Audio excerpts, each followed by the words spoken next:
샬롬 샬롬 샬롬 샬롬 샬롬. 하나님 사랑합니다. 여러분 주 안에서 사랑합니다. 오늘 열왕기하 11장 1절에서 21절까지 우리 교독했습니다. 유다 여왕 아달랴 이야기죠. 여호야다의 충성, 이렇게 나타나 있습니다. 우리 함께 하나님의 말씀 속에서 하나님의 귀한 뜻을 깨달아 하는 시간 되도록 하죠. 솔로몬 이후 이스라엘 왕국은 남과 북으로 갈라졌죠. 북쪽은 이스라엘, 남쪽은 유다로 나뉘어 이스라엘과 유다는 전쟁을 처음부터 계속 전쟁을 치릅니다. 이스라엘 왕 여로보암과 유다 왕 로보암 사이에 전쟁이 일어났죠. 이스라엘 왕 여로보암과 유다 왕 아비암 사이에 또한 전쟁이 있었습니다. 이스라엘 왕 바하사와 유다 왕 아사 사이에 전쟁이 있었습니다. 그런데 이상하게도 이스라엘 왕 아합과 유다 왕 여호사밧 사이에는 두 왕은 아주 매우 사이좋게 지냈습니다. 사돈이기도 하죠. 좋게 지내다 보니 아들, 딸을 주어서 또 결혼을 시키죠. 아합의 딸 아달랴와 여호사밧의 아들 여호람이 결혼을 합니다. 이스라엘 왕 아합의 딸이 유다 왕 여호사밧의 며느리가 된 거죠. 아합은 본래 굉장히 악한 왕이었습니다. 게다가 아내를 시돈 사람 엘바알의 딸 이세벨 아내로 삼음으로 아내의 말을 듣고 사마리아의 바알 산당을 지음으로써 여호와 하나님의 노를 그의 화내심을 받습니다. 이세벨의 딸 아달랴는 물어볼 것도 없습니다. 그의 어머니의 큰딸이죠. 아달랴를 왕으로 맞이한 남쪽 유다에도 바알 신당이 세워집니다. 여호람은 아달랴의 말을 듣고 우상을 섬기죠. 선지자 일리야가 너는 내 아비 여호사밧과 아사왕의 길을 따르고 우상을 버리고 여러 번 이렇게 충고를 했지만 듣지를 않았습니다. 마침내 야훼께서 치심으로 창자에 고치지 못하는 병이 들어서 비참하게 죽습니다. 아무도 그의 죽음을 아까워하는 사람이 없었어요. 그는 다윗성의 장세를 지냈으나 열왕의 묘실에는 들지를 못합니다. 여호람이 죽자 여호람 막내 아들 아하시아가 왕이 됩니다. 그때부터 그의 어머니 아달랴가 마음대로 합니다. 아하시아는 그야말로 허수아비였죠. 아하시아는 아달랴가 시키는 대로 악을 행하고, 그나마 아하시아가 이스라엘 왕 요람의 병원을 갔다가 예후에게 죽음을 당하는 건 정말 다행스러운 일이죠. 그렇게 되고 나서 유다 왕국은 아달랴의 손안에 그냥 들어가 버리고 맙니다. 아달랴는 유다 왕손이라는 왕손을 눈에 보이는 대로 모두 다 죽여 없앱니다.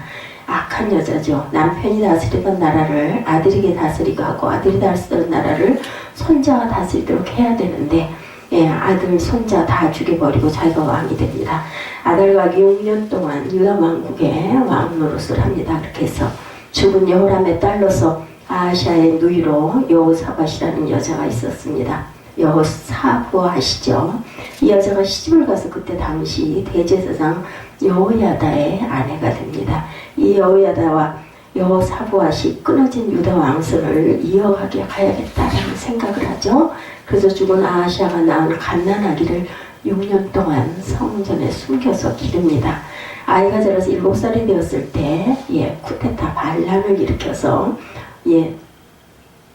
여호야다는 전략을 세웁니다. 우선 백부장들을 불러 모의를 합니다.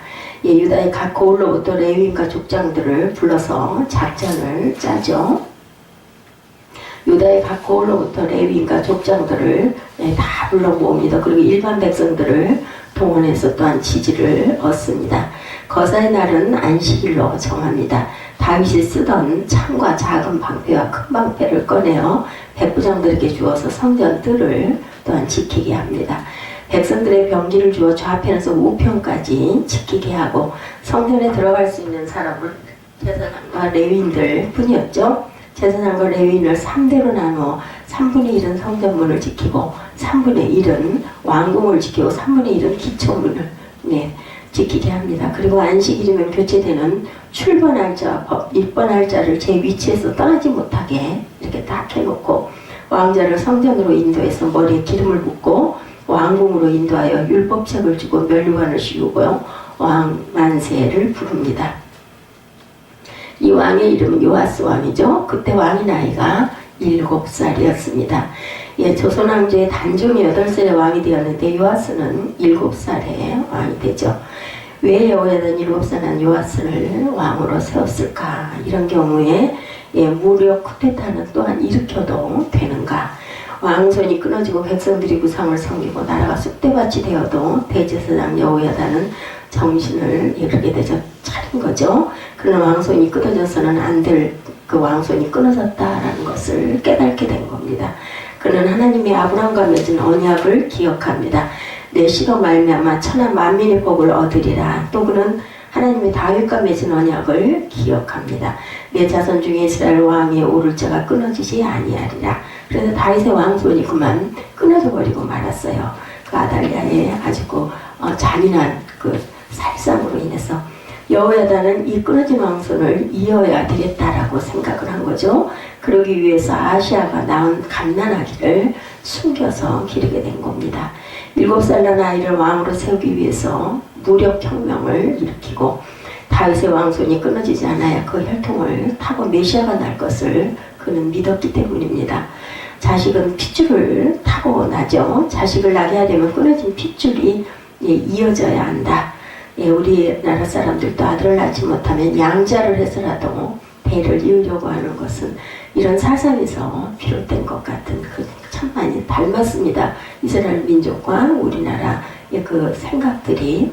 여호야다가 이으려고 한 것은 단순한 가문의 대를 이루는 것이 아니고 구세주 메시아가 탄생할 길을 막는 세력은 어떤 방법을 써서라도 막아야 한다 이 생각을 했던 거죠. 아달랴는 사탄의 딸이죠. 그는 단순한 정권욕에 불타는 여자가 아니었고 악녀였습니다. 그는 다윗의 혈통이 끊어진 메시아가 땅에 오는 것을 방해하는 공작을 합니다. 그렇기 때문에 남편, 자식 죽은 것을 다행으로 여기고 손자, 손녀를 죽여서 자기가 왕이 됩니다. 여호야다는 이러한 사탄의 세력과 싸워 이긴 제사장입니다. 사탄과의 싸움은 양보와 인내만으로는 안 되죠. 때로는 정면 공격도 할 줄 알아야 된다. 칼로 덤비면 칼로 맞서고 지혜로 싸우면 지혜로 막아야 됩니다. 여호야다가 목숨을 걸고 아달랴를 쳐 없앴기 망정이지 아달랴를 그냥 두었더라면 유다 왕손은 끊어지고 메시아의 줄기는 아마 잘리고 말았을 것입니다. 교회 역사를 돌이켜보면 하나님께 감사하지 않을 수가 없습니다. 끊어질 듯 하던 믿음의 줄기가 끊어지지 아니하고 지금까지 이어져 오는 것을 우리가 보죠. 교회는 믿음의 씨를 간직하고 있어야 합니다.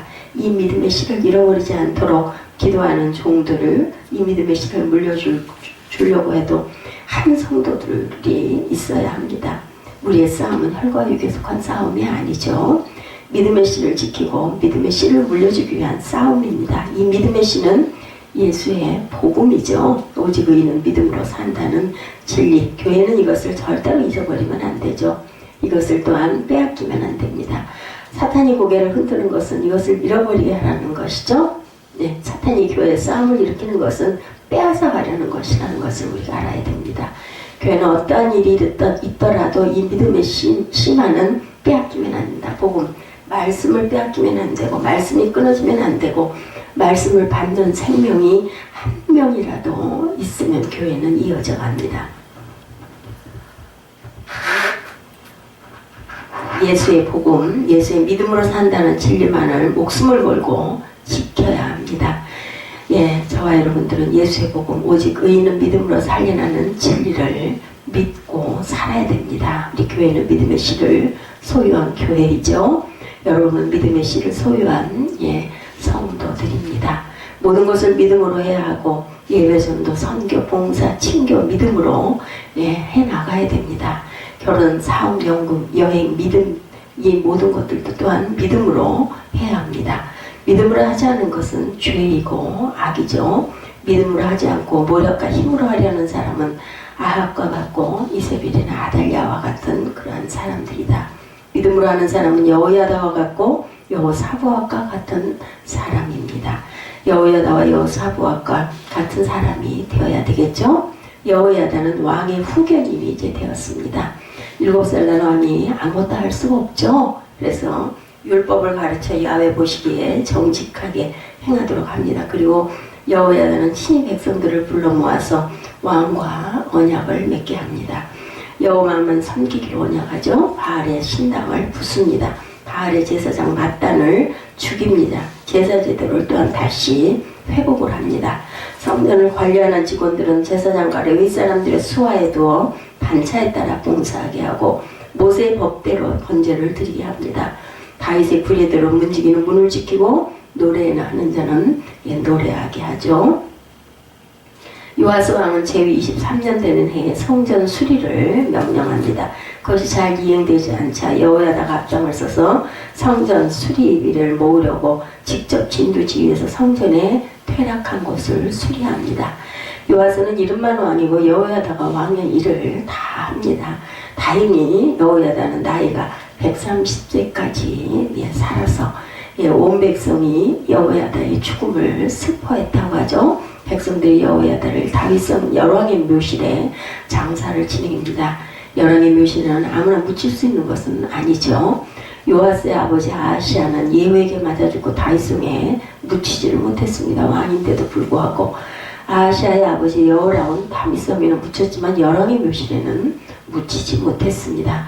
여호야다는 왕이 아니었지만 다윗성 열왕의 묘실에 묻히게 됩니다. 선지자 이름으로 선지자를 영접한 자는 선지자의 상을 받고 의인의 이름으로 의인을 영접한 자는 의인의 상을 받는다는 말은 이런 말을 또 하는 이야기죠. 성도가 죽었을 때 교회 묘지에 묻히는 것은 아주 복된 일입니다. 장로라도 믿음을 지키지 못하면 교회 묘지에 묻히지 못하죠. 나그네라도 믿음을 지키면 교회 묘지에 묻히기도 하죠.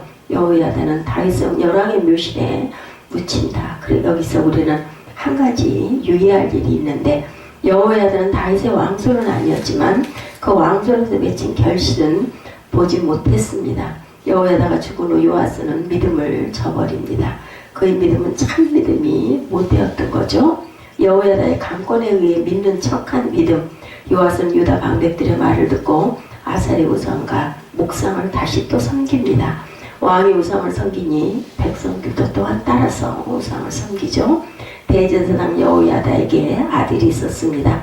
하나님의 신에 감동된 선지자였습니다. 그의 이름은 스가랴입니다. 스가랴가 백성들 앞에 나타나 너희가 어찌하여 야훼의 명령을 버리고 우상을 섬기느냐. 너희가 야훼를 버렸으므로 야훼께서도 너희를 버렸느니라. 이 말을 듣고 왕과 백성들이 분개하여 스가랴를 성전 뜰에서 돌로 쳐 죽입니다. 요아스는 배은망덕한 왕이죠. 그는 자기가 어떻게 왕이 됐는지 이런 것을 전혀 생각을 하지를 못합니다. 여호야다가 자기를 세워서 왕 삼은 이유를 깨닫지 못한 거죠. 깨닫지 못하는 사람은 짐승만도 못합니다. 스가랴는 짐승만도 못한 요아스의 손에 맞아 죽습니다. 성전 뜰 안에서 돌에 맞아 죽은 일은 그전에도 그 이후에도 없는 일이었습니다. 충성은 씨앗을 뿌리는 것이지 열매를 맺는 것은 아닙니다. 충성은 끊어진 줄기를 이어주는 것이지 이어진 줄기에 맺히는 열매는 보지를 못합니다. 충성하는 자에게는 칭찬도 없고 상급도 없고 결과도 볼 수가 없습니다.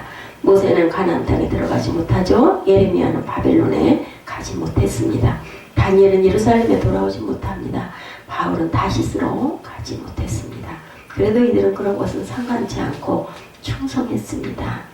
잘된 일이 잘못되고 회개한 사람이 다시 죄를 짓고 떠나갔던 귀신이 돌아오고 나았던 병이 악화되고 성공한 일이 실패로 돌아가도 충성하는 사람은 여전히 충성합니다. 충성하는 사람이 결말을 볼 수 없어도 끝내 결말은 있죠. 우리는 여호야다의 충성으로 메시아가 다윗의 혈통을 따라 난다는 것을 알고 있습니다. 여호야다는 죽어 하늘나라에서 충성의 결말을 보았겠죠. 충성하자 결말을 볼 수 없어도 우리는 충성해야 합니다. 내가 못다한 충성을 아들이 하고 아들이 결말을 보지 못하고 죽는 한이 있어도 충성하는 사람들이 되어야 되겠다. 그러한 충성은 여호야다와 같이 하늘나라에서 결말을 보게 됩니다. 여호야다와 같이 충성하다가 하늘나라의 왕시에 묘에 묻히는 저와 여러분 되시기를 주님의 이름으로 축복합니다.